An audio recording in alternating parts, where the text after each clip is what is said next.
agora mais um Política em Pauta, o podcast aqui do jornal Estado de Minas, que fala sobre os bastidores e as notícias mais importantes do poder aqui no estado de Minas Gerais e também no Brasil.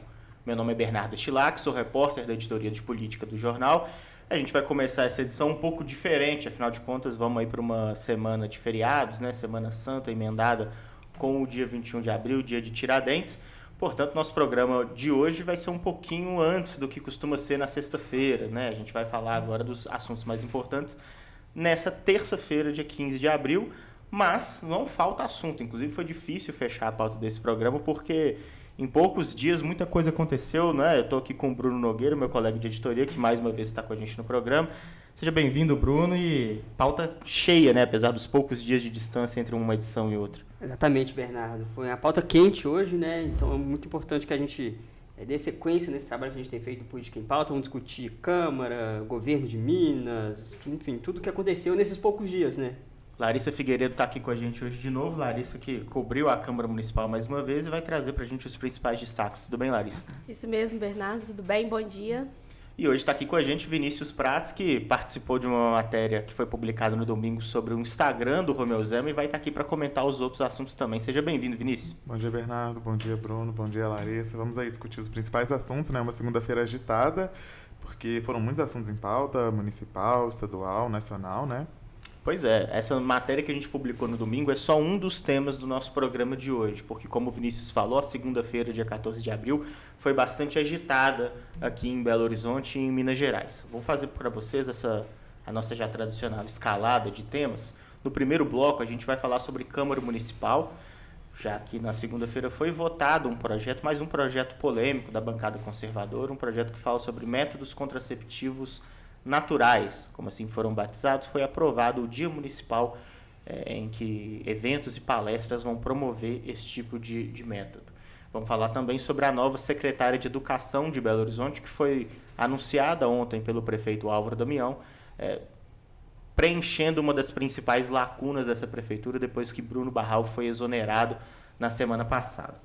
No segundo bloco, a gente vai falar sobre o PROPAG, Programa de Refinanciamento das Dívidas dos Estados com a União, que foi finalmente regulamentado ontem, na segunda-feira, o que significa que as regras para que os estados ingressem nesse projeto já estão determinadas e agora abre-se uma nova fase para que Minas Gerais e outros estados como Rio de Janeiro, Rio Grande do Sul e Goiás ingressem e comecem a se planejar internamente também para poder ver as melhores formas de viabilizar a entrada no programa.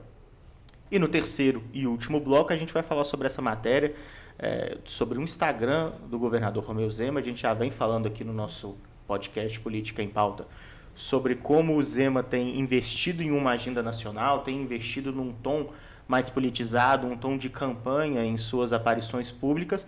E a gente resolveu dar uma olhada mais detida no Instagram do governador Romeu Zema, fazendo análise de todas as postagens deste ano do Zema, para mostrar como que nos últimos meses, nas últimas semanas, ele tem dado mais espaço a uma pauta de aceno ao bolsonarismo, de antipetismo, e isso tem dado resultado, né? São as pautas que mais têm sucesso, mais engajamento no Instagram do governador. Bom, passados os assuntos desta edição, a gente vai começar a falar agora no primeiro bloco sobre a Câmara Municipal de Belo Horizonte. Notícia que está na capa do nosso jornal de segunda-feira, né? Pauta conservadora avança na Câmara de BH, anunciando que esse projeto de lei do vereador Uner Augusto do PL seria votado, e está também na nossa edição de terça-feira já com o projeto votado. O título da matéria da Larissa é Câmara Municipal de Belo Horizonte incentiva métodos contraceptivos naturais. Bancada conservadora da Câmara de BH aprova projeto que institui o dia para eventos e palestras de conscientização para o controle de natalidade. A Larissa estava lá na Câmara e agora peço para que você faça um balanço de como foi a votação desse projeto, que já não é o primeiro dessa legislatura que trata de temas polêmicos em relação a costumes e está muito longe de ser o último, né, Larissa? Isso mesmo, Bernardo. Ontem esse projeto foi votado em turno único, em plenário, né? Ou seja, ele já foi aprovado por 22 votos a favor e 11 contra, 4 abstenções. E ele já segue para a sanção do prefeito, né? Para virar lei aí, para que o dia 7 de julho, no calendário de Belo Horizonte, seja o dia dos métodos contraceptivos naturais. E o que seria isso, né? Ontem até o próprio Uner Augusto estava explicando isso, não é nem aquela tabelinha, né, a famosa tabelinha, nem o coito interrompido. Seria um método chamado Billis e Creighton, que ele é basicamente a observação do muco vaginal da mulher para saber se ela está no período fértil ou não e, a partir daí, ter ou não as relações sexuais. O projeto, né, como bem foi destacado pelo vereador autor do texto, Uner Augusto, ele diz que não é uma política pública para incentivar que as pessoas não usem camisinha, enfim. Ele afirma que não se trata disso, que ele quer levar esse método para o conhecimento dos casais que querem ter filhos, para que as mulheres não usem métodos hormonais, né? Por exemplo, pílula, DIU, hormonal. E, enfim, ele nega tudo isso. Mas agora o que fica solto e que foi muito debatido pelas parlamentares, tanto de direita quanto de esquerda, é que mesmo que a intenção do projeto não seja incentivar as pessoas a abandonarem métodos cientificamente comprovados e comecem a usar esses contraceptivos naturais, é que a gente não pode controlar onde essa informação vai. Se vai ter uma data, e isso abre precedente para a utilização de dinheiro público, para a realização de evento, de palestra, de disseminação, porque, afinal de contas, é uma lei, essa informação ela vai chegar em todas as pessoas, e não necessariamente aos casais que querem ter filhos, como o vereador bem delimitou. E isso abre margem, né, abre precedente, mais uma vez, para que chegue nas camadas mais desinformadas e mais vulneráveis da sociedade. Isso foi um ponto muito debatido, né, pelas vereadoras. Uma grata surpresa foi a vereadora Janaína Cardoso, que se aliou ali às parlamentares do PSOL e do PT para debater contra o projeto. E ela disse, né, que enquanto uma mulher cristã, ela defende a ciência e se manteve ali de pé junto com as colegas. Foi bem surpreendente ela ter votado contra esse projeto e ter ido lá declarar o voto dela. E outra questão também que me chamou a atenção e foi comentado pelas parlamentares é que sequer os vereadores homens progressistas estavam prestando atenção no que elas estavam falando. Foi um debate onde as mulheres falaram sozinhas lá na Câmara. E aí, mais uma vez, ficou os parlamentares, né, da bancada do PL ignorando, conversando entre si, e todo o restante olhava para cima, olhava para o lado, olhava para a galeria, mas eu percebi que não estavam, de fato, prestando atenção nesse debate que é tão importante. Uhum. E a gente tem várias formas de analisar essa aprovação do projeto de lei, né, que ainda não é uma lei, porque o prefeito Álvaro também vai ter que sancionar ou vetar parcialmente ou completamente o projeto, mas uma delas é a questão do tempo que se gasta, né? Você ficou a tarde toda lá, né, praticamente, né, Larissa, com essa discussão dentro da... E é curioso que mesmo parlamentares do Novo, no caso a Fernanda Altoé, que geralmente são contra esse tipo de lei, ela inclusive é autora de projetos que revogam um pacotaço de leis que são consideradas obsoletas ou inúteis ou inócuas, que foi a favor desse especificamente, né?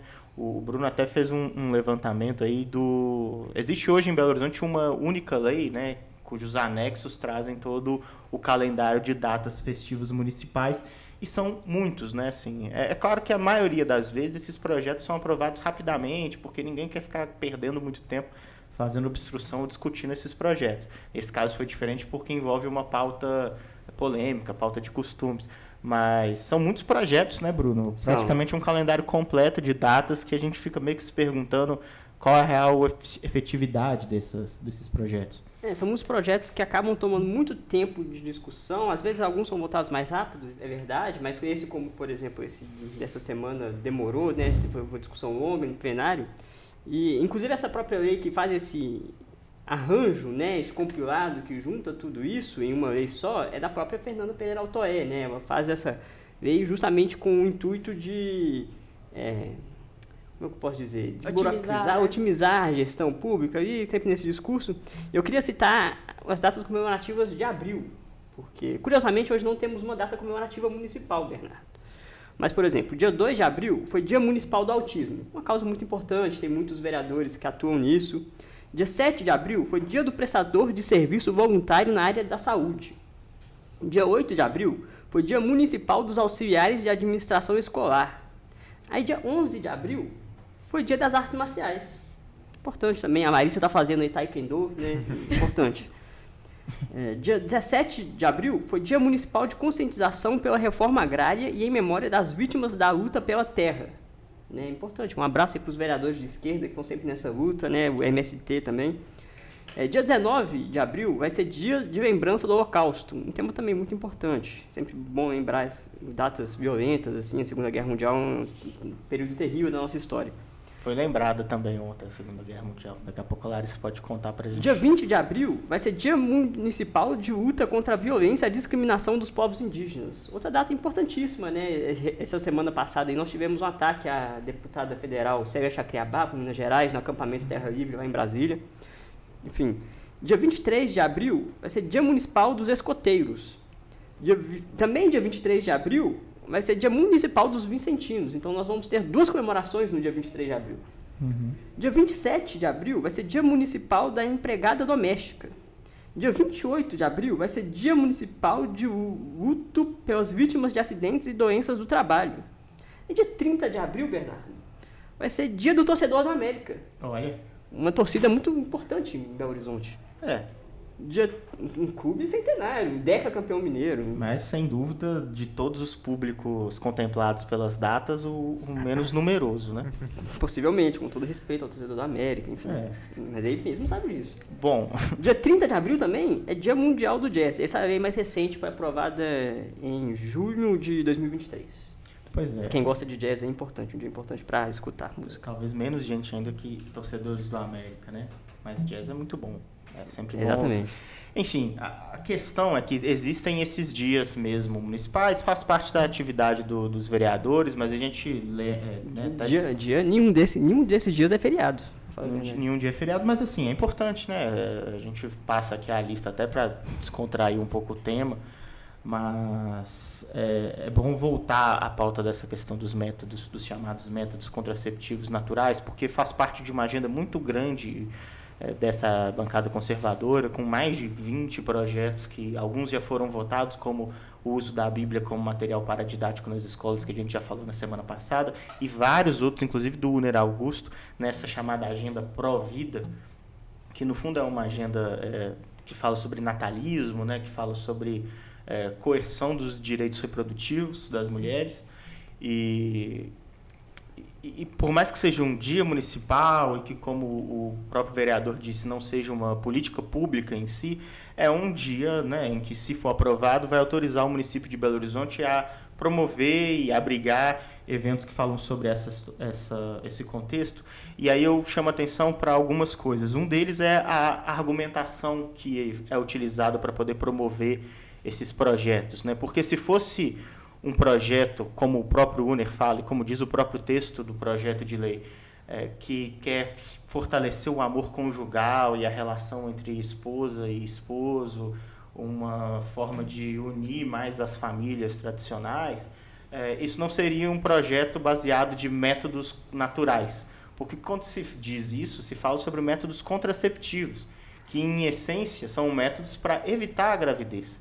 Quando você está promovendo métodos que são menos eficazes, métodos menos eficientes, dos cientificamente comprovados, inclusive num dado que eu coloco na matéria da Federação Brasileira de Ginecologia e Obstetrícia, menos eficientes que a pílula do dia seguinte, menos eficientes do que a pílula anticoncepcional, menos eficientes do que os métodos de barreira, né, como a camisinha, menos eficientes do que o DIU, o dispositivo intrauterino, menos eficientes que a laqueadura de trompas, menos eficientes que a vasectomia. O que você está defendendo é a falha.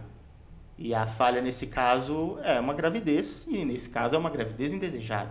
Porque se você está defendendo isso como um método contraceptivo, fizesse então um Dia Mundial de ajuda aos casais que querem ter filhos. A argumentação ela é cruel nesse sentido, né? Porque, no fim das contas, você está defendendo um método menos eficiente. Não faz muita lógica que você trabalhe na lógica de contracepção e promova o que são chamados de métodos naturais por uma série de argumentos esdrúxulos, inclusive falar sobre meio ambiente, que o uso de hormônios nos rios afeta a natureza, sabe? A gente podia ter uma preocupação com esse tema, esses vereadores não têm essa preocupação com esse tema quando vão falar sobre ônibus elétricos, por exemplo, ciclovias na cidade. É absurdo pensar que essa seja uma preocupação que faz parte desse projeto de lei em específico, né? E eu acho que esse é um problema. Agora, uma outra questão que a gente está falando de uma cidade como Belo Horizonte que tem quase 2,5 milhões de habitantes. É a cidade mais populosa, do segundo estado mais populoso do país. E a gente está falando do Brasil, né? Um país que tem Belo Horizonte, por ter essa característica, é um microcosmos de um país absolutamente desigual, que tem pessoas muito ricas e pessoas paupérrimas, pessoas que têm dificuldade de acesso prático mesmo a itens básicos, ao saneamento, ao acesso ao serviço de saúde e principalmente ao acesso à informação. A gente está falando, né, que, segundo o Sistema de Informações sobre Nascidos Vivos, que a cada hora no Brasil, 44 mães adolescentes têm um filho. A cada hora no Brasil. Pessoas que não têm estrutura financeira e pessoas que não têm estrutura emocional para poder lidar com esse tipo de responsabilidade. Qualquer projeto de lei que negligencia essa situação é grave. E um projeto de lei que, mais que negligencia, promove ou vai na contramão do que a gente precisa enquanto política pública, é cruel, assim, é triste e é mesquinho. Então, vamos ver se como que o prefeito vai reagir em relação a esse projeto e a vários outros projetos que a gente pode discutir daqui a pouco também, que estão na Câmara Municipal de Belo Horizonte. Bernardo, também fica muito contraditório esse argumento de que eu não estou desincentivando o uso de métodos preservativos como a camisinha e os outros métodos, quando você está incentivando fica muito claro o seu posicionamento. Se você está fazendo propaganda disseminando seu posicionamento é muito claro em relação àquele método. E eles vêm falando, não é um método contraceptivo, mas essa é a base do projeto. Sem dúvida. Tudo parece uma questão de retórica e narrativa, né? Porque a gente falou que toma muito tempo essas discussões, mas é uma discussão que acaba viralizando nas redes sociais desses parlamentares, né? De novo, os parlamentares, acho que o parlamento mesmo, né? A Assembleia, a Câmara dos Deputados, o Senado, é um pouco um reflexo da sociedade, né? Essas pessoas foram eleitas. Acho que muitos ali nunca esconderam quem eles são, o que eles defendem, os valores que eles defendem. Então, a gente está vendo um momento em que o Brasil, e o Bernardo bem citou que Belo Horizonte é esse microcosmo do Brasil, né, que tem todas as características de todas as regiões, né, também mostra que é uma cidade que está se tornando cada vez mais conservadora, né. Então, assim, é preocupante e não parece que há uma resposta no campo progressista, né. Parece que o campo progressista, claro, é minoria na Câmara, mas é preciso ter, eu acho que, um trabalho de base mais forte ali para, alguma coisa está errada na cidade, né? Não só no legislativo. É muito importante que as pessoas tenham o direito de escolher a forma como elas vão lidar com o próprio corpo e como que elas vão se relacionar dentro da sociedade. E é muito importante que, por exemplo, núcleos específicos, como o núcleo religioso, do qual o Uner Augusto e a maioria da bancada faz parte, tenham seus espaços para conversar sobre esses temas, que tenham as formas de divulgação desses temas, que as mulheres que são religiosas, ou as mulheres que se dizem conservadoras, ou qualquer mulher possa optar por esses métodos ditos naturais, mas isso nunca pode ser feito em detrimento da percepção de que existem outros métodos e que eles precisam estar acessíveis, né? E como o Vinícius muito bem disse, quando você promove um em detrimento de outro, e inclusive com esses termos, né, como o Bruno falou, como uma questão retórica, é natural, parece ser melhor, né, do que os outros métodos que são mais eficientes, cientificamente comprovados, quando você não quer ficar grávida. Existe um problema muito grave nisso, né, porque aí você está limitando um acesso que já é muito precário à informação. E sobre os vereadores, né, existe uma questão muito... um limite muito tênue aí entre a situação de que eles são representantes mais próximos que a nossa política permite ter, né? Assim, um cidadão pode ter. Então, quando você vota um vereador da sua cidade, o que você realmente espera é que ele represente você dentro do parlamento. E, por isso, os vereadores eleitos, eles precisam realmente se voltar para suas bases e representar essas pessoas. Só que, quando ele é eleito, ele governa, ele legisla para toda a população. Exatamente. Então, é diferente de um voto majoritário, né? Porque realmente para você continuar no poder, você precisa ter uma política que abrace mais as pessoas. Um vereador pode continuar sendo eleito e, a depender desse tipo de matéria popular, né? Que gera likes nas redes sociais, ele pode, inclusive, avançar na sua carreira política, né? Virar um deputado estadual, deputado federal, senador. Mas é muito importante que ele saiba que ele está lá legislando por todas as pessoas da cidade. Ele precisa olhar para a sua base, mas ele não pode olhar para a sua base em detrimento de todo o resto da população. Eu acho esse projeto particularmente triste, assim, que a gente tem que discutir isso. E são vários outros, né, Larissa? A gente tem projetos sobre... Mais 3, né? Nesse pacote aí. Quais são esses projetos? Um é um projeto que, né, caso seja aprovado, ele vai autorizar a instalação de cartazes que vão, na tentativa de dissuadir mulheres que tenham direito ao aborto legal a fazerem o procedimento, cartazes falando sobre os impactos negativos do procedimento, do aborto, né, nos casos que são permitidos pela lei. E tem um projeto que versa, né, sobre a entrega legal, né, quando a mulher tem uma gravidez indesejada, quer entregar a criança, não vai ter condição de criar. E aí seria como espalhar cartazes, mais uma vez, e instruções para entrega legal em unidades de saúde, tanto privadas quanto públicas, né? E lembrando que esses dois específicos, eles não permitem a instalação, eles determinam a instalação desses cartazes, né? E é bom lembrar também que o aborto legal no Brasil existe em situações do feto anencéfalo, do risco à vida da mulher e violência sexual, estupro. Então, assim, a gente está falando de um método de dissuasão de pessoas que já sofreram, já estão passando por uma situação muito delicada, né? E, de novo, não é competência da Câmara Municipal legislar sobre esses assuntos. Em última instância, esse é o problema, né? Assim, esse é um dos problemas, né? Justamente, a gente sempre viu muito essa questão do conservadorismo na Câmara dos Deputados, né? Há muitos anos a gente fala da bancada da bala, da bancada da Bíblia, da bancada do boi, enfim... São grupos muito fortes, grupos que passaram a se organizar e a elegerem seus representantes há muito tempo. E recentemente eu estava conversando com uma pesquisadora do Centro de Análise de Liberdade e Autoritarismo, o LAUT, porque elas lançaram um livro que chama A Lei da Bala, do Boi e da Bíblia, né? Cultura democrática em disputa ali. E é muito interessante como elas mostram que esses grupos aí se articulam juntos, né? Quando a gente fala, por exemplo, de um deputado do PL, de um vereador do PL, é o cara que vai defender a segurança pública e vai defender a religião ao mesmo tempo. Então, ele tem essas pautas conjuntas, né? E quando a gente fala em violência sexual, aborto, isso era um tema muito da Câmara dos Deputados, que tentava avançar, por exemplo, com projetos de lei que proíbem o aborto no Brasil em qualquer situação, qualquer caso. Tentaram avançar com o Estatuto do Nascituro, né, que é a situação que entende a vida desde a concepção, né, sem necessidade de gestação efetivamente. E eu perguntei para a pesquisadora Marina Amaral, uma das autoras desse livro, geralmente esses projetos eles não avançam na Câmara dos Deputados, né, mas qual que é o impacto disso real? Eu disse, olha, mesmo que esses projetos não avancem, que não seja aprovado, não se torne uma política pública, há essa discussão. E aos poucos esses grupos eles vão dominando o debate, eles vão capturando a atenção e pode ser que daqui a alguns dias, daqui a alguns meses, daqui a alguns anos, eles consigam aprovar uma lei que proíba o aborto em casos legais no Brasil.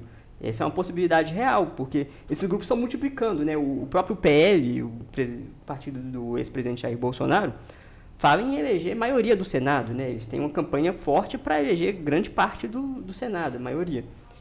E se elege vários vereadores conservadores, a gente caminha para uma legislação conservadora também, porque, enfim, eles legislam a lei maior, eles podem alterar a Constituição, fazer vários assuntos.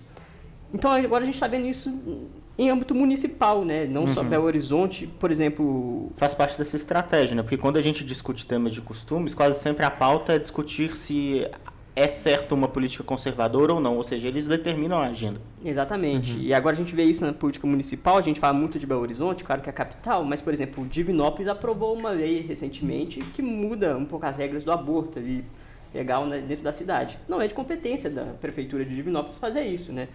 Enfim, é uma questão que está passando por muitos municípios, São Paulo também tem muito isso, e é preocupante mesmo. Essa questão de Divinópolis que o Bruno citou, é uma determinação ali do prefeito, né, o Gleidson Azevedo, irmão do senador Cleitinho, que basicamente impõe que seja lavrado um boletim de ocorrência e que os pais ou responsáveis da pessoa sejam avisados em caso de realização de um aborto nos termos legais. Só que isso vai contra as diretrizes do próprio SUS, né? A gente tem um conjunto de leis, um conjunto de normas elaboradas pelo sistema de saúde a nível federal que estipula que, por exemplo, não é necessário um boletim de ocorrência, não é necessário autorização prévia dos pais. Claro que a pessoa pode conversar. Essa coisa, tipo assim, que as pessoas falam que depois das 20 semanas não se realiza o procedimento. É mentira. Realiza, sim, é um direito da pessoa, né? Dentro dos termos permitidos pela lei, que ela realize o procedimento. Belo Horizonte também tem um projeto mais nessa linha, né? É menos agressivo que esse de Divinópolis, mas que é o que determina a obrigação de que nos casos de aborto legal realizados no sistema público de saúde se lave ali a certidão de óbito do feto. Também é um outro texto. São muitos projetos, gente. A gente pode perder um programa inteiro aqui falando sobre esses projetos. E a gente tem o censo do aborto também, né? Tem, que esse já é aprovado. Já é lei, né? Bruno, eu gostaria de resgatar uma coisa aqui que você fala, é que o impacto desses projetos, muitas vezes esses projetos são feitos diretamente para um eleitorado. Como a gente falou aqui, tem um determinado grupo que aquele vereador trabalha, digamos assim, para ele, mas quando eles conseguem trazer essa narrativa, eles tomam totalmente o debate, aquilo sai um pouco da bolha, né? Então, assim, atinge outros públicos também. Quando as mulheres, de repente, acordam e veem na manchete vereadores, homens, discutindo sobre seus corpos, elas se sentem incomodadas, independente de que lado elas estão, direita, esquerda, centro. Inclusive, a vereadora Janaína Cardoso, né, mais alinhada à direita, ela reclamou disso. Ela falou, vocês homens estão querendo voltar para a Idade Média. E como a Larissa aqui relatou, os homens estavam ignorando ali durante a fala delas. Mas assim, eles vão atingindo camadas também que acho que nem eles mesmos têm noção do nível que eles estão alcançando. Olha, como mulher, estar ali ontem foi realmente um incômodo para mim. E eu gostaria de ressaltar uma fala, né, da vereadora Fernanda Pereira Altoé, que ela falou, claro, né, mais uma vez resgatando o que o Vini disse, quando você incentiva um método, você acaba deixando o outro ali em segundo plano. E aí, falando sobre a questão das infecções sexualmente transmissíveis, né, que as vereadoras levantaram, né, ali no púlpito, que olha, esse método ele não tem método de barreira, pode não só trazer uma gravidez indesejada, como também ISTs. E aí, falando sobre essa questão das infecções, a vereadora Fernanda Pereira Altoé foi lá para defender o projeto e falou que a discussão sobre infecções sexualmente transmissíveis está ligada à promiscuidade. Isso é uma questão de saúde pública, isso é uma coisa séria. Larissa, esse é um ponto muito importante, porque pesquisas também já apontam que a ISTs entre os jovens está aumentando. E está diminuindo também o uso de preservativos. Então, assim, você está deixando de discutir questões de saúde pública de verdade para discutir métodos contraceptivos naturais de forma velada, né? Esse é aquele ponto, né? Qualquer discussão que negligencie essa situação como um problema, não só da gravidez indesejada na adolescência, mas também as ISTs e a violência, né, de violência sexual, é grave. Quando, além de negligenciar, você desautoriza essa discussão, aí é o fim da picada, né? Para a gente ir encerrando essa discussão, eu queria só pontuar que essa agenda, né, esses 4 projetos em conjunto, eles são extremamente graves, porque, mais uma vez, é uma violência sistemática que começa da base.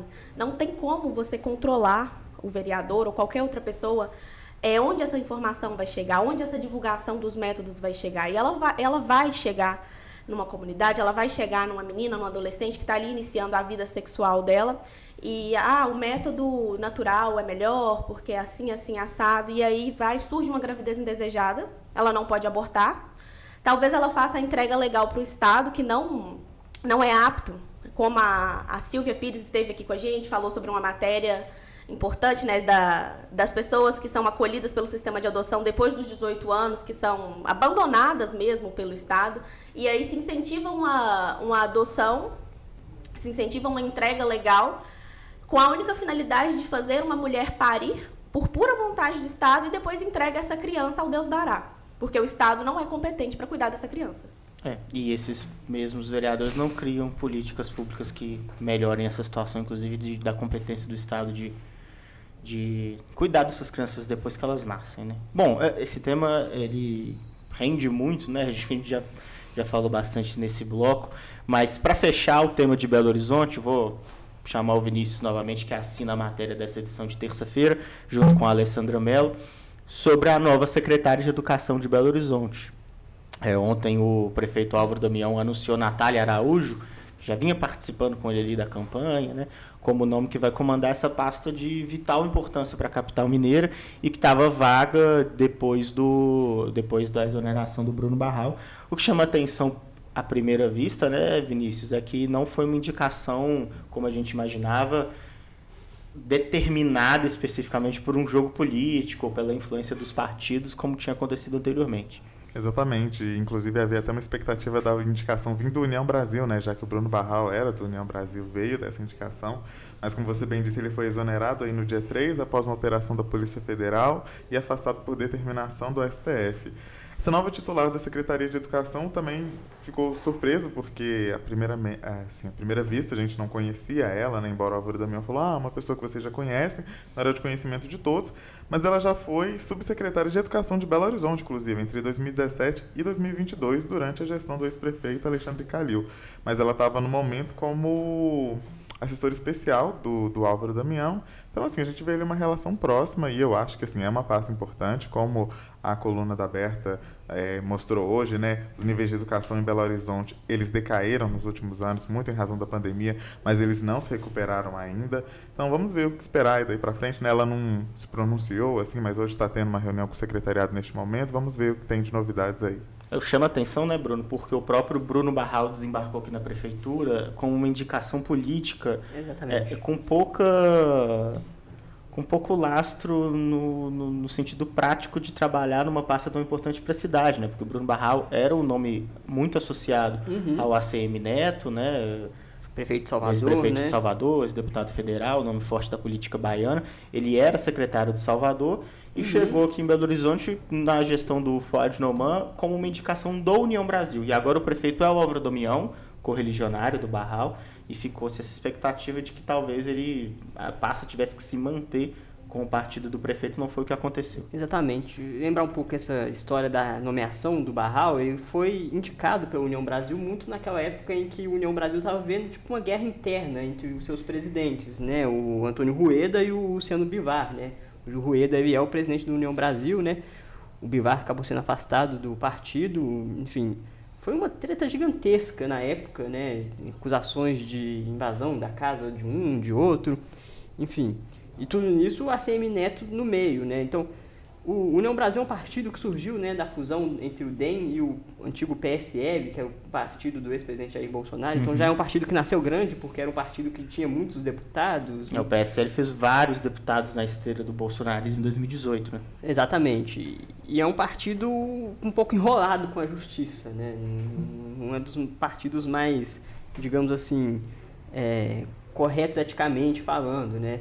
É um partido que tem muitos seus quadros investigados pelo Supremo Tribunal Federal, na questão das emendas, e eu acho que ele foi um pouco indicado também por isso na esteira também do orçamento secreto, né? Na época atingia muito esse tipo de partido. É interessante que o Damião não faz essa indicação política, né? Não devolva o cargo para a União Brasil, mesmo ele sendo do União Brasil, mas a nova secretária ela tem sua ligação política também. Ela é filiada ao PSD, ela disputou é suplente de vereadora, né? Ela recebeu 3.900 votos, mais ou menos.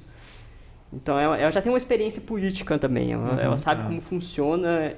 O Bruno Barral era engenheiro, se eu não me engano. Ela é formada em Direito, enfim, tem várias formações. Professora, né? Universitária. Professora universitária. Então, ela parece que já está mais dentro desse mundo da educação, né? Mais especialista do que o Barral era. Ela traz um perfil mais técnico para a pasta, o que talvez até seja melhor para o andamento da educação em Belo Horizonte. Exatamente, né? Fundamental.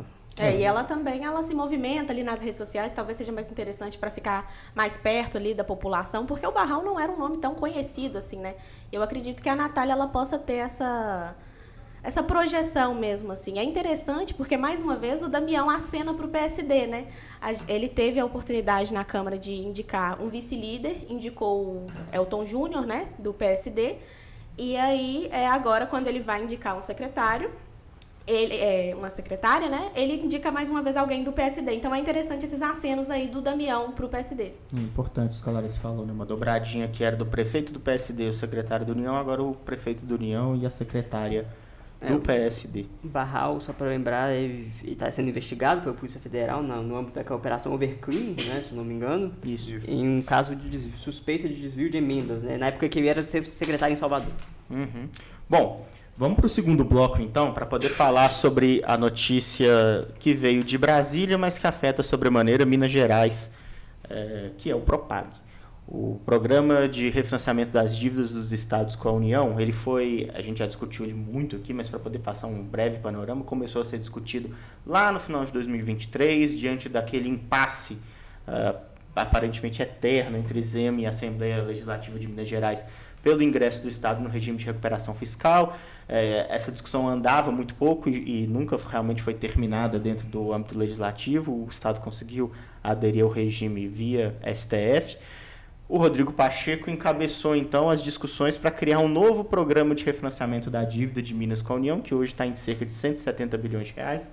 Chamou ali o Tadeuzinho, presidente da Assembleia, né? Conversou com os deputados da oposição, conversou com o governo federal, especialmente o Ministério da Fazenda, conversou com o governador Zema, o vice-governador Matheus Simões, e ao longo do ano de 2024 foi elaborando ali o texto do PROPAG, que foi aprovado em dezembro por unanimidade no Senado, e foi sancionado em janeiro pelo presidente Lula, inclusive com alguns vetos.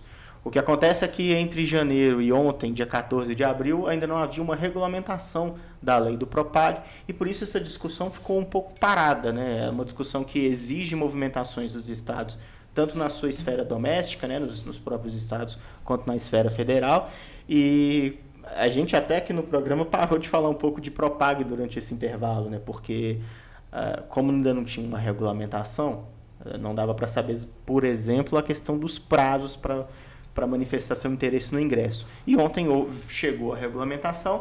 Claro que é um texto longo, complexo, com muitas questões econômicas ali que a gente precisa se aprofundar. Quem é especialista vai estudar direitinho e a gente vai trazer pessoas mais letradas em economia para falar Exato. sobre. Ontem, né, quando chegou a notícia de que estava vindo a regulamentação à tarde, a gente já conversou com auditores fiscais, economistas, e todos eles, inclusive o secretário de Fazenda do governo de Minas Gerais, né, o Luiz Cláudio, tiveram a mesma postura, né, Bruno? Estamos analisando, vamos estudar aqui exatamente o que é, mas o que chama a nossa atenção à primeira vista é a questão dos prazos, né, porque tem um ponto específico do PROPAG, só de novo fazendo uma recordação, o que o PROPAG propõe? Ele quer que as dívidas dos estados sejam refinanciadas em 30 anos, com pagamento de parcelas mensais, e ele estabelece alguns mecanismos para redução do indexador de juros, que é cobrado nas parcelas da dívida. Hoje os juros é a inflação, o IPCA, mais 4% do estoque da dívida ao ano.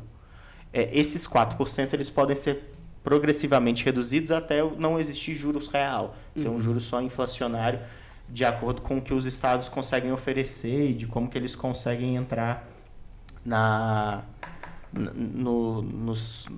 dentro dos limites estabelecidos pelo programa. E um dos principais limites, e o principal limite para Minas Gerais, é a federalização de ativos estatais. A gente está falando aqui principalmente da Codemig, da Semig e da Copasa, empresas estatais de Minas Gerais que podem ser federalizadas. Com isso você abate até 20% do total da dívida e diminui em 2% aí essa cobrança das parcelas de juros. O prazo importante que foi determinado ontem é o prazo do dia 30 de outubro. Até o dia 30 de outubro, Minas Gerais e os demais estados vão precisar apresentar um protocolo para o governo federal explicando, olha, o que a gente pretende federalizar é isso, isso e isso, as formas como a gente entende viáveis são essas, os valores que a gente orça são esses, e aí nesses 2 meses o governo federal vai analisar, ver o que é viável e negociar ali como que esses ativos vão ser necessários ou vão ser utilizados no âmbito do PROPAG. Na prática, né, Vinícius, o que isso significa? Minas tem aí pouco mais de 5 meses para poder correr com o Propag dentro de um ambiente de assembleia que é muito conturbado para o governador Romeu Zema. Exatamente. Hoje, na manhã desta terça-feira, né, o secretário de Fazenda, Luiz Cláudio, ele estava lá na Comissão de Segurança Pública. Ele falou que eles estão estudando, né, a regulamentação, porque saiu ontem ainda, mas que eles pretendem já encaminhar os projetos de lei para a Assembleia. Ele não entrou em muitos detalhes, não falou como vai ser, não quis dar nenhuma uma adiantada no assunto, né? Mas a gente sabe que na Assembleia o governador está passando por um momento um pouco complicado ali, né? Está tendo uma pauta travada, muitos assuntos ficando para trás, o pessoal tanto da oposição quanto os governistas falando que não está tendo diálogo com o governo. A gente vai ver aí o Romeu Zema entrando em jogo, né? Será que ele vai realmente entrar em jogo agora para discutir o Propag e ver o que ele vai oferecer, né? Já sinalizaram de vender a CEMIG, mas temos a Copasa, a Codemig também, como você bem disse. Mas os detalhes a gente ainda fica assim, né? Sem saber como vai ser o futuro. O Cássio Soares, né, um dos líder de um dos blocos governistas na Assembleia, presidente também do PSD Mineiro, já veio aqui nessa mesma mesa, conversou com a gente e disse que há na Assembleia um clima mais propenso a federalizar a Codemig e que isso seria o suficiente. Exatamente. Né? Não só o Cássio Soares, como o próprio presidente da Assembleia, o Tadeu Martins Leite, também já disse isso, que a discussão de privatização de CEMIG e Copasa vai caminhar junto com o Propag. O que ele quis dizer com isso? Os deputados vão analisar o que vai ser necessário, porque a expectativa é que, para já reduzir os juros, talvez seja necessário vender só a Codemig, que eles acreditam que tem um valor maior. Federalizar só a Codemig. Federalizar a Codemig, né? A Codemig é uma estatal que principalmente explora nióbio no estado, não é? Se não me engano, e que talvez tenha esse interesse maior. Essa questão pega mais para Minas Gerais do que para outros estados, né? Porque os outros estados não têm tantas empresas mais. A grande maioria já privatizou suas empresas, né? O São Paulo privatizou recentemente a Sabesp, né? Inclusive, a possibilidade de federalizar ativos parece ter sido incluída ali pelo Pacheco, que é mineiro, por conta de Minas Gerais ter essa especificidade, né? Exatamente. Então, assim, nesse momento, parece que a tendência é federalizar apenas a Codemig. E as outras empresas realmente sejam privatizadas, né? A Copasa no modelo mais tradicional de privatização e a CEMIG eles falam em corporation, né? Que seria uma privatização, mas o Estado ainda vai manter as ações, né? Uma quantidade de ações e vai ter poder de veto, né, no conselho, né? E quando a gente fala em federalização, é isso que a gente está falando, né? O governo está entregando participação societária dessas empresas para o governo federal. Em troca de amortizar a parte Exatamente. Quem vai analisar tudo isso por parte do governo federal vai ser o Banco Nacional de Desenvolvimento, né? O BNDES. Que é outra informação que só chegou ontem com a regulamentação, né? Outra novidade. Agora, essa questão traz de volta o governador e o governo de Minas Gerais dessa pauta que estava muito midiática, né, Larissa?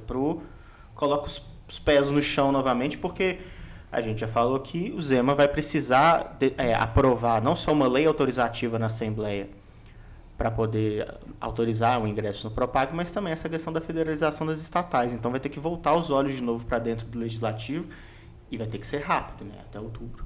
E tudo isso passa, mais uma vez, pela superação dessa questão dos vetos, né? Ele vai ter que negociar, vai ter que resolver rápido, porque essa discussão do Propag era para ela ter começado em março, né? A previsão para a discussão desse assunto na Assembleia era que começasse em março, grupos de estudos, que começassem ali se formar novas ideias mesmo para os projetos e tal, esse debate do governo estadual com os parlamentares, e isso não aconteceu. A pauta segue travada. Então, o governador Romeu Zema vai ter que voltar, né, para Minas Gerais, voltar seus olhos para Minas Gerais e deixar a rampa do Planalto um pouco de lado. Agora, bem lembrado pela Larissa, que no momento que a gente fala, Bruno, a Assembleia está quase um mês aí, está com vetos travando a sua pauta. Exatamente. Esse é um problema que o governador vai ter que superar, mas eu não acho que a questão do Propag vai ser um grande problema, porque é um projeto, acho que um pouco suprapartidário, né? Não é uma questão muito de esquerda defende, direita defende.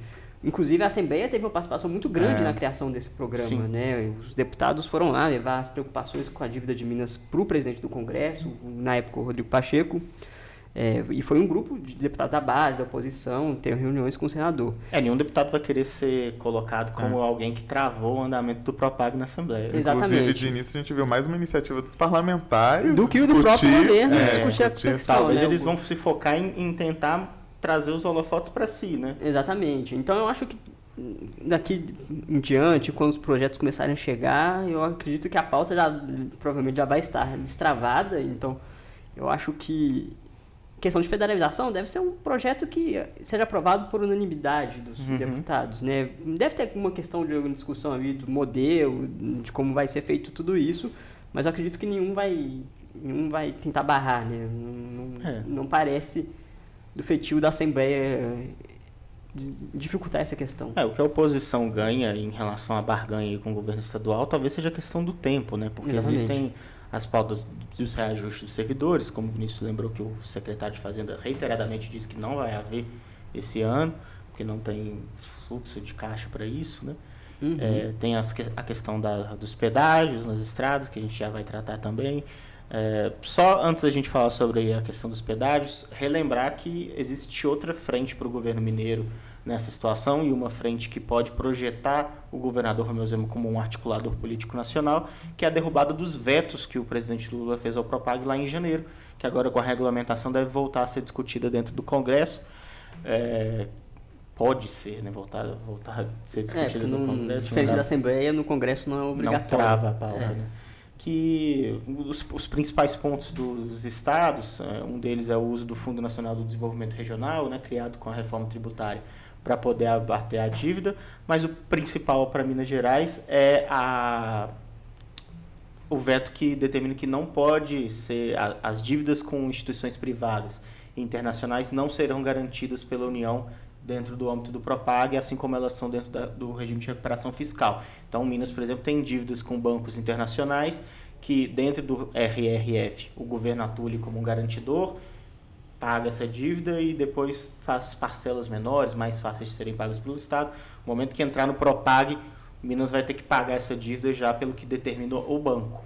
Então, eles estimam aí um gasto de meio bilhão, né? 5,5 bilhões. 5,5 bilhões. Só a gente já falou sobre esse assunto em programas passados, né? A gente fez uma matéria sobre isso. Entre janeiro e fevereiro, o governo federal pagou 1,5 bilhão das dívidas de Minas Gerais. Hoje, inclusive, saiu um novo relatório do Tesouro Nacional, adicionando mais 126 milhões que o governo Lula pagou para o governo Zema. Essa é a verdade, né? É aquilo que a gente já falou novamente, né? Governos anteriores aceitaram fazer esse financiamento e o governo de Minas assinou também, o governo anterior assinou. Então tem que honrar esses compromissos que não necessariamente foram feitos por Zema ou por Lula. Mas é uma questão também importante para Minas Gerais. O próprio presidente da Assembleia disse que apoia essa demanda do governador, que vai tentar ajudar ele a articular isso no Senado e na Câmara dos Deputados. Mas, de novo, é uma questão mais difícil porque a Câmara dos Deputados tem outras questões para resolver, né? E como não trava a pauta, eles não precisam votar isso.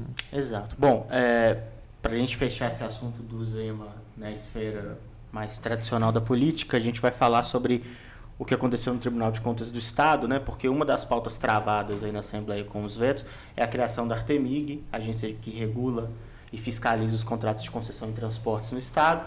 Faz parte de uma discussão maior que tem como ponto mais discutido os pedágios que podem ser instalados em Minas Gerais a partir da privatização das rodovias no vetor norte da região metropolitana da capital. 12 praças de pedágio.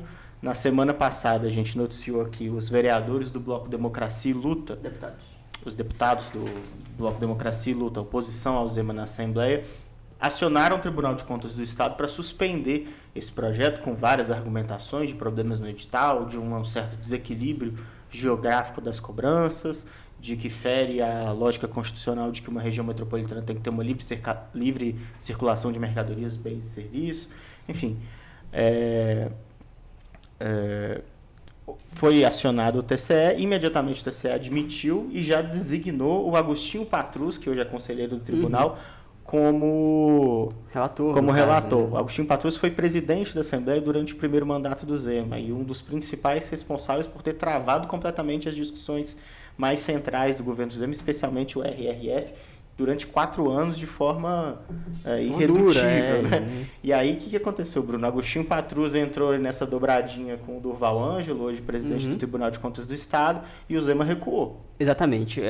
Os deputados da oposição, principalmente os da esquerda, né, acionaram o TCE. Acho que eles estão voltando muitos olhos para o TCE, acho que principalmente por causa do Durval Ângelo, que é um cara mais de ideologia de esquerda, foi filiado ao PT, hoje ele não é mais do PT porque tem que se descompatibilizar para ser conselheiro e tudo mais.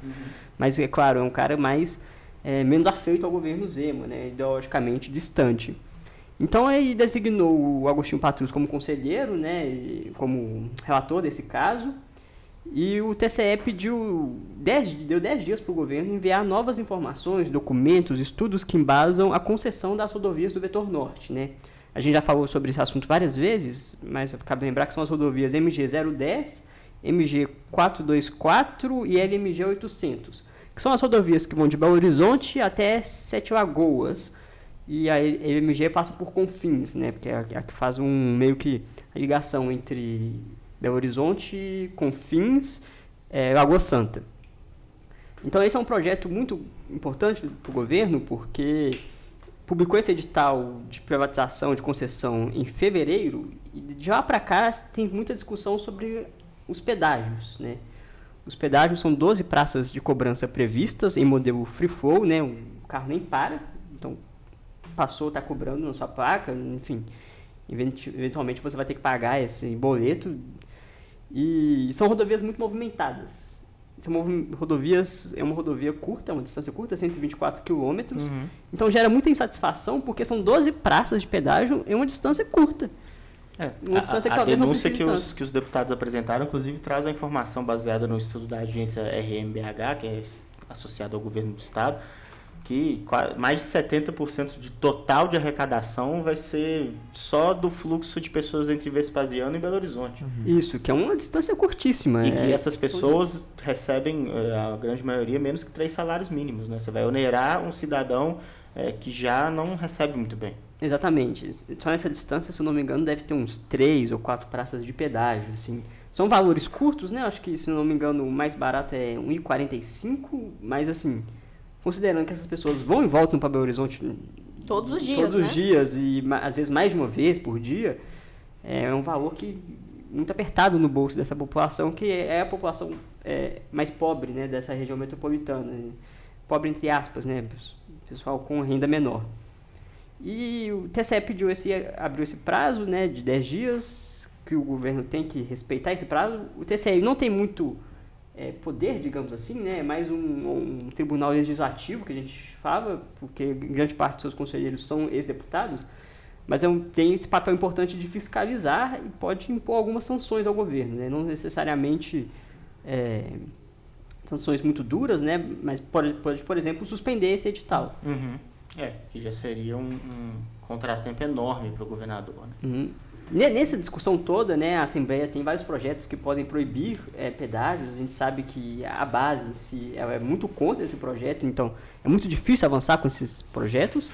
Mas o governador atendeu um pedido do presidente da Assembleia para mandar uma revisão desse edital. Né? O governador ele se manifestou sobre toda essa discussão e disse, olha, atendendo o pedido do presidente Tadeu Martins Leite, da população, né, ele mandou de volta o edital e pediu para a Secretaria de Mobilidade, Parcerias, Obras, Infraestrutura, fazer um estudo novo, fazer novos estudos e aprofundar essa questão dos pedágios e, principalmente, ver se tem alguma forma de evitar essa cobrança excessiva, principalmente para motoristas de táxi, Uber, pessoal que realmente, principalmente, vai para o aeroporto, volta várias vezes por dia. Então, vamos ver o que isso vai acontecer. É um assunto muito quente, que vai dar o que falar, porque... É um assunto que está trazendo muita insatisfação também para o Vetor Norte, né? Exatamente. É sempre bom pontuar isso, porque nas audiências que eles fizeram, sempre o Vetor Norte está falando como a população vai ser prejudicada. Então, não é como se fosse uma pauta, assim, positiva também, de apelo popular, que as pessoas estão apoiando, né? Exatamente. É um fluxo muito grande de gente que passa por aí. E a própria cidade administrativa fica no Vetor Norte, né? Entre Belo Horizonte e Vespasiano. Então, é um assunto quente que vamos ter muito o que falar ainda sobre isso. Com certeza. Bom, a gente avisou no início do programa que a gente, na última edição, foi na sexta-feira passada e agora a gente grava na terça-feira. Aparentemente, né, uma preocupação que a gente tinha era que não teria muito assunto, mas tem assunto demais. O programa já está até bastante longo, então vamos logo para o terceiro bloco para poder falar sobre a matéria que o Estado de Minas publicou no domingo, que é sobre o governador Romeu Zema nas redes sociais. Em uma conversa ali na redação, né, Vinícius, a gente começou a falar sobre as publicações do Zema e como ele tem chamado a atenção e dobrado muitas vezes a aposta com vídeos feitos por inteligência artificial, declarações polêmicas, camisas estilizadas para poder falar sobre o governo federal, para poder falar sobre a própria personalidade dele, né?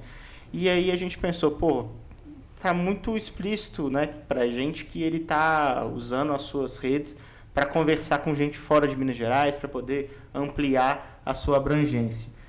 Como é que a gente pode ver, analisar essas redes sociais dele e ver em números, né, quantificar esse trabalho que ele vem fazendo? Então a gente elaborou uma planilha, foram quase 140 publicações, né, do Zema só em 2025. A gente olhou uma por uma e foi lá classificando, ó, isso aqui é uma crítica explícita ao PT, isso aqui é uma crítica velada ao PT, esse aqui é um aceno a uma pauta cara ao bolsonarismo, isso aqui é só uma agenda pública dele, né, governador cumprindo as suas funções de governador, ou isso aqui tem uma crítica à esquerda de uma forma generalizada. Pegamos lá os números de likes e chegamos a algumas conclusões, né, Vinícius? A gente viu que, primeiro, ele tem aumentado o percentual de conteúdos que são críticas ao PT e ao Lula, e também aos conteúdos que são acenos ao bolsonarismo. E depois que isso tem dado muito certo. Exatamente, Bernardo. Como você bem disse, a aversão do governador Zema ao PT não é nenhuma novidade para a gente. E ao primeiro olhar, todo mundo estava vendo esse avanço das críticas dele, né? Mas o aceno ao bolsonarismo, a gente não sabia que ele tinha esse resultado muito maior. Vou ler aqui os números que a gente conseguiu. Em janeiro, 34,2% das publicações do governador eram um conteúdo político. A maior parte deles, 93%, eram ataques ao PT. Tanto direto, indireto, essa foi uma época em que o Propag estava em muita discussão, como a gente falou aqui anteriormente. Ele veio colocando o nome dele como eu vou derrubar os vetos, eu vou promover essa articulação com os deputados e tentando aí também, né, fazer uma projeção nacional. É sempre importante trazer que o governador está tentando projetar o seu nome em âmbito nacional. Bom, o percentual de conteúdo de crítica ao PT e aceno ao bolsonarismo subiu para 38,46% nas postagens de fevereiro. Em março ele cai para 33%, mas só nos 10 primeiros dias de abril ele atinge 60% das suas publicações.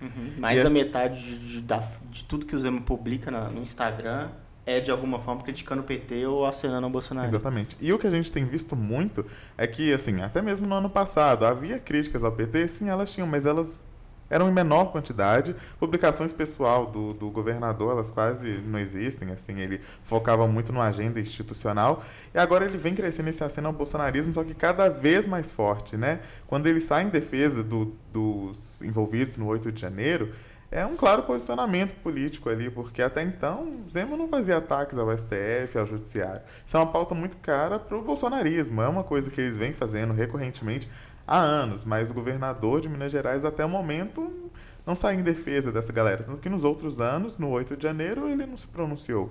Mas dessa vez, inclusive nas outras manifestações do 8 de janeiro, ele não esteve presente, mas na mais recente, em 6 de abril, ele fez questão de ir lá em São Paulo, né?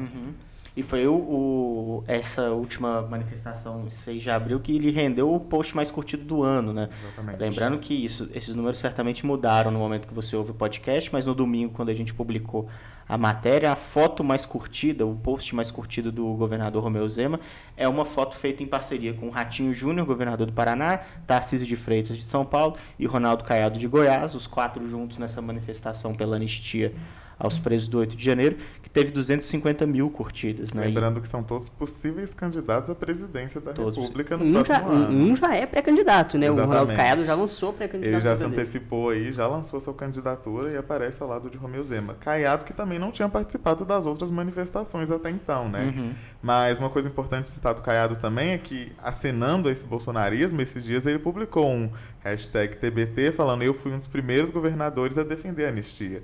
Mesmo que ele tenha passado um tempo sem se pronunciar sobre ele, veio ressaltando isso, né? E nesse momento de que estão todos colocando aí as cartas na mesa. Vini e Bernardo, eu fiquei com uma curiosidade aqui. Vocês analisaram também as redes sociais desse grupo, né? Dos outros governadores aí que podem disputar a presidência. Como que tá? Todo mundo tá no mesmo tom do Zema ou não? Não, isso aí foi uma coisa também que a gente observou, é que a gente escolheu Eduardo Leite, Tarcísio de Freitas, Ronaldo Caiado e Ratinho Júnior. Ratinho Júnior, no início do ano, era só agenda cultural, shows que estava tendo em seu estado, muita posts descontraídos, posts de família. E aí, em março, ele começa alguns acenos de críticas ao PT. Então, ele começa a criticar a economia, uma coisa que está sendo bastante criticada no momento, né? A inflação, a taxa Selic, que a gente está vendo aí, subiu e ela não desce de jeito nenhum. Mas, até o momento, as críticas elas eram bem pontuais mesmo. Teve também ele desmentindo que seria vice na chapa do presidente Lula em uma possível eleição em 2026, mas muito moderado. Tarcísio também, né, que assim, é o mais alinhado ao bolsonarismo, seria assim, um sucessor, digamos, mais direto do ex-presidente Jair Bolsonaro, se continuar inelegível. Em janeiro, por exemplo, ele não faz menção nenhuma ao ex-presidente Jair Bolsonaro em suas redes. Ele não faz críticas ao PT. Em fevereiro, ele vem fazendo ali um pouco mais de críticas, mas quando a Procuradoria-Geral apresenta denúncia contra o ex-presidente Jair Bolsonaro por conta do 8 de janeiro e a tentativa de golpe. Aí, em março, ele alinha mais ao bolsonarismo também, ali participa, né, critica a denúncia apresentada pela primeira turma do STF, mas em abril ele já volta às suas agendas institucionais, e ficando restrito às publicações que foi o ato em São Paulo, né? Seria muito feio também para ele o ato do 8 de janeiro ser em São Paulo e ele não participar, né? Já Eduardo Leite é o que segue mais longe, assim. Ele não tem críticas ao PT diretamente, ele não faz essa projeção, o bolsonarismo também, ele mantém esse discurso mais distante mesmo. O Tarcísio, ele é o pio do Bolsonaro, né? O protegido do Bolsonaro, né? Ele foi eleito pelo Bolsonaro, né? Seria muito difícil ele ser eleito se não houvesse o apoio do ex-presidente. Foi ministro dele, né? Foi ministro, inclusive. O Vini citou, né, que o Zema faltou alguns eventos. Essa é a primeira vez que o governador vai a uma manifestação bolsonarista desde fevereiro de 2024. Né? De lá para cá, ele faltou em 3. Em 21 de abril de 2024 em Copacabana, em 7 de setembro de 2024 na Paulista e no último 16 de março também em Copacabana. Né? O governador tem feito esse aceno ao bolsonarismo. Né? Eu conversei recentemente com o deputado federal Domingos Sávio, presidente do PL em Minas Gerais.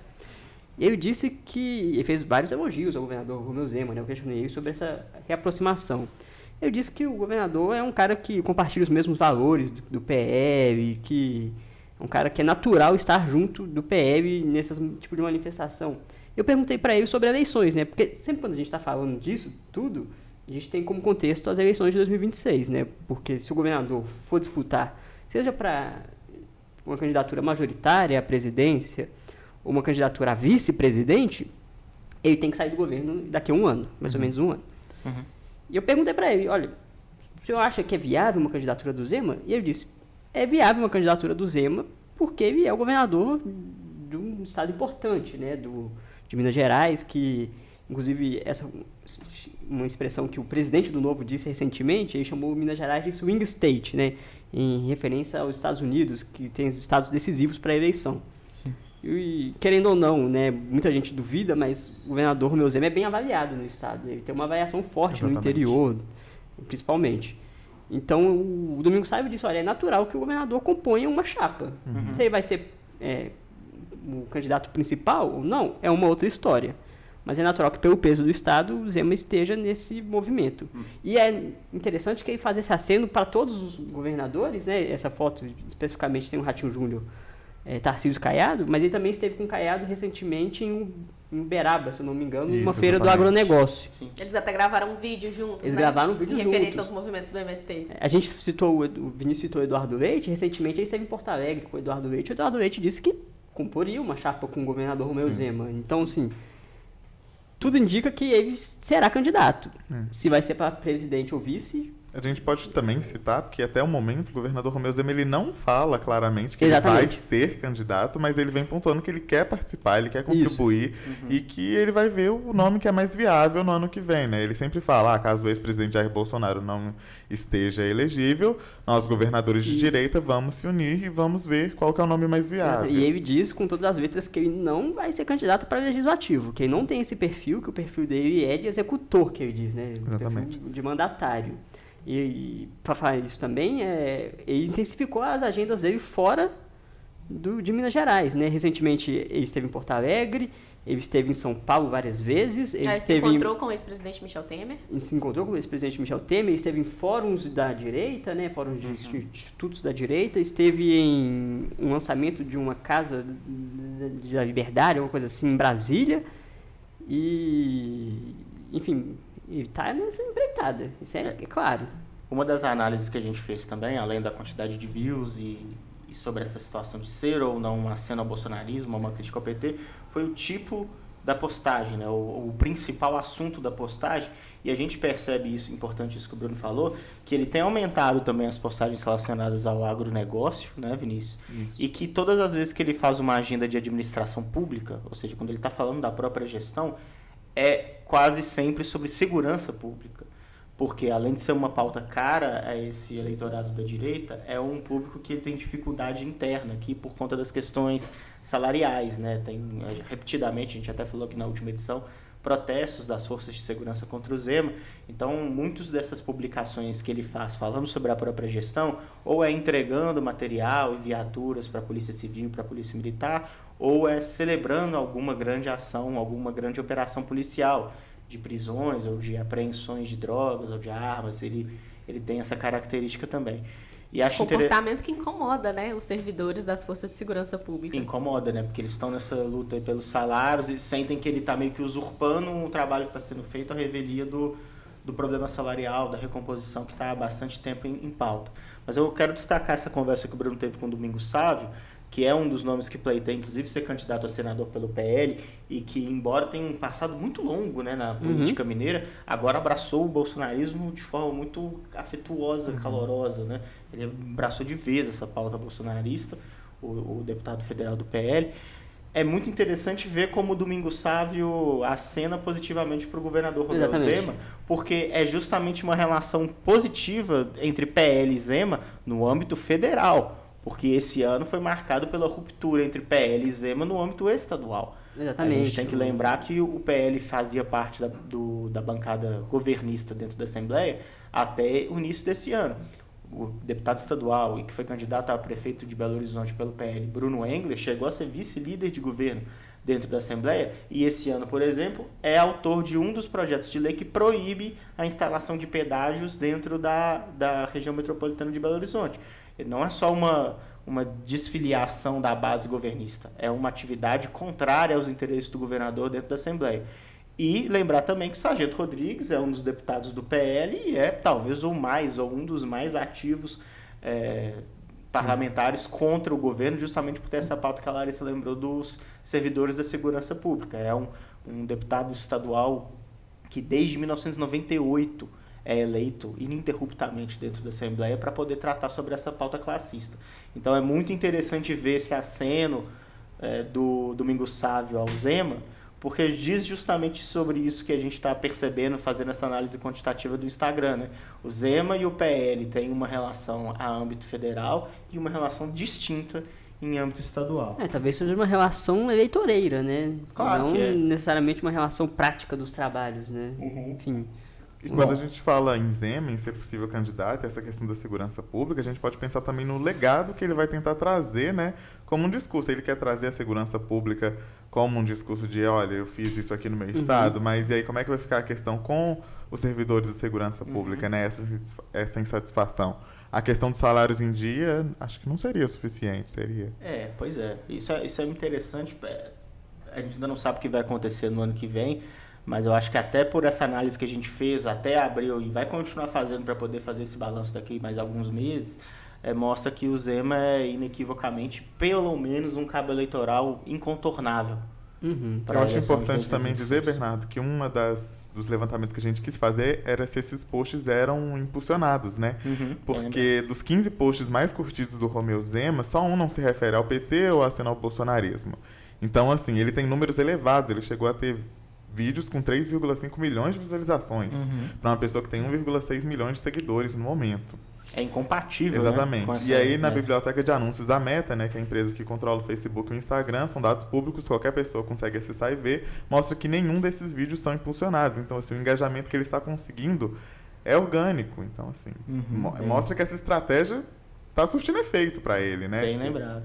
Só para a gente terminar esse assunto, para o nosso ouvinte, ele pode entrar lá no am.com.br, ver a matéria na íntegra, ler esses dados.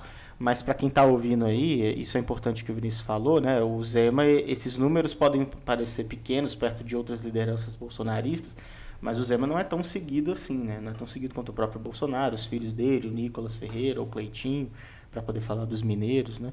O Zema, nesse ano, a média de likes por publicação dele é de quase 30 mil, 29.933.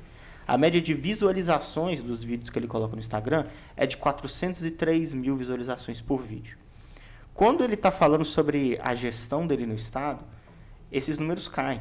A média é de 18 mil curtidas para 294 mil visualizações. É menor que a média. Quando ele vai fazer um aceno ao bolsonarismo, o número de likes aumenta 3,5 vezes. Ele vai para quase 110 mil likes quando ele acena ao bolsonarismo. Esse número quase dobra quando ele faz uma crítica aberta ao PT. Vai para quase 55 mil likes.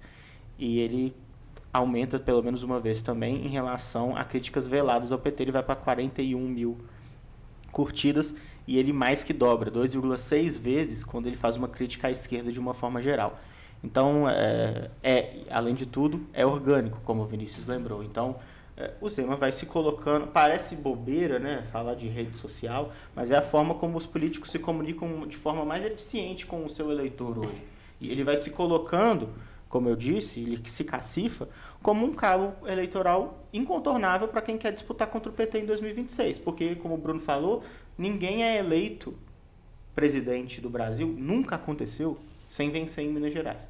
E quando o seu governador é a cara do antipetismo, como é o que o Zema tenta colocar, ele tem uma camisa escrito PT destruiu Minas Gerais, né? Ele também tem uma camisa escrito Cremogema, Alfazema, Siriema e Romeu Zema. Tá no 4º post mais curtido do governador, 202 mil curtidas. Ele tem essas camisas, né? Ele vai se colocando de forma até descontraída no jogo das redes sociais e ele se cacifa como um cabo eleitoral incontornável. Quem quiser vencer o Lula ou o candidato do PT em 2026, vai ter que trazer o Zema. Pode ser ele próprio como cabeça de chapa, pode ser ele como vice, ou pode ser ele como braço direito, porque vai ter que visitar Minas Gerais, né, Vinícius? A gente viu em 22 quantas vezes o Bolsonaro veio para cá, quantas vezes o Lula veio para cá. Exatamente. Bernardo, a gente já está quase encerrando, mas eu gostaria de trazer aqui também os dados da pesquisa Quest, que saiu recentemente, tem 2 semanas. Tendo em vista a inelegibilidade do Jair Bolsonaro, né, eles fizeram uma pesquisa. Quem deveria ser o candidato de direita? E aí aparece Tarcísio de Freitas com 15%, Michele Bolsonaro 14%, Pablo Marçal 11%, Ratinho Júnior com 9%, Eduardo Bolsonaro, Romeu Zema e Ronaldo Caiado com 4%. Então, assim, o cenário aí nacional ele ainda está com um nome pouco cotado, né? Mas vamos ver como é que vai ser o caminho daqui para frente, né? Tem tempo ainda para ele crescer. Exatamente. Você disse um ano. Estratégia também. Bom, talvez ele ainda ganhe projeção, porque uma matéria que a gente até publicou há 3 domingos, né, mostra que o próprio Lula e o PT estão tentando fortalecer o partido, né, e uma possível candidatura aqui em Minas Gerais, também pensando nessa importância do Estado. Então, o Lula vindo mais vezes aqui, os ministros vindo mais vezes aqui, também significa que o Zema vai ter mais oportunidades de fazer esse embate direto com o presidente. Bom, a gente vai ficando por aqui, né? Afinal de contas, a gente estourou muito tempo, a pauta estava bastante quente, muitos assuntos interessantes em diversas áreas. Eu convido você, nosso ouvinte, a acompanhar o am.com.br, saber todas as notícias importantes de Belo Horizonte, do interior do estado, de Minas Gerais e também do Brasil, também na nossa edição do Impresso, que sai diariamente, e no canal do YouTube do Portal Wire, onde esse podcast fica lá disponível, e todas as nossas mais de 15 edições anteriores também, e no seu agregador de podcast favorito, compartilha a nossa discussão aí com quem você sabe que gosta dessa discussão política. É sempre uma análise mais aprofundada, mais um conteúdo diferente do que sai também no jornal. Queria agradecer a Larissa mais uma vez pela participação. Semana que vem a gente está de volta. Obrigada, Bernardo. Valeu, Vinícius. Obrigado pela estreia aí. Tomara que seja a primeira de muitas. Obrigado, Bernardo. Valeu, Bruno. Obrigado, gente volta Bernardo. semana que vem. Até a próxima. Bom, um abraço e a gente volta na próxima sexta.